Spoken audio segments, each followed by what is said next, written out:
बर'आ मोनसे जारिमिनारि हारि। बे जारिमिनारि हारिखौ दिनै जोंनि बर'फ्रा इउएन ब्रह्मनि जा जिउ जारिमिन बिथांजों लोब्बा लाखिनानै आरो बिथांनि मुंखौ जारिमिनारि खालामनायजों लोगोसे बर' हारिखौ जे मोनसे जारिमिनारि हारि होननानै फोरमान होनो थांगासिनो दङ। गाबोन कैलाश कल'नियाव गासै 835 मिटार लामाखौ बिथां बड'फा इउएन ब्रह्मनि मुङाव फोसावनाय जागोन, मुं दोननाय जागोन आरो बेजों लोगोसे बिथांनि मुसुखाखौ बेवहाय गायसननाय जागोन।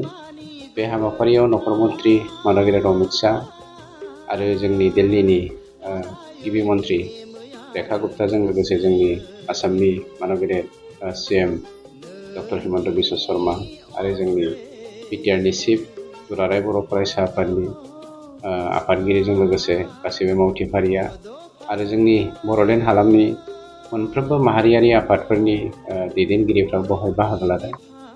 बिटिसिनि साफ्रोमबो इलेक्टेड मेम्बार्सफ्राबो बेवहाय बाहागो लागोन। गतिके बेयो मोनसे जोंनि थाखाय जारिमिनारि आरो बे जारिमिनारि हाबाफारियाव बाहागो लानो मोननाया जोंनि थाखाय मोनसे रंजाथावना बाथ्रा। बे हाबाफारिया माबोरै जाफुंसार जागोन? गोबां नाजानाय नांथाबनायनि मोनसे फिथाइ बियो। बबेबा समाव बबेबा मोनसे खामानिखौ मावनो नागिरोब्ला बबेबा मोनसे फिथाइखौ मोननो हायो।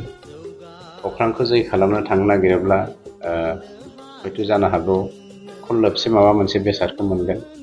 बर'नि गेजेराव जों बर' हारिया बेखौ सानफेराखैमोन जे बड'फा इउएन ब्रह्मनि मुङाव जोङो जारिमिनारि मोनसे दिल्ली बायदियै कैलाश कल'नियावहाय जोङो बिथांनि बिमुङाव बा बिथांनि मुङाव जोङो लामा मोनसे बेखेवनो मोनगोन। बिथांनि मुर्तिखौ जोङो जारिमिनारि मोनसे मुसुखा हिसाबै गायसननो हागोन।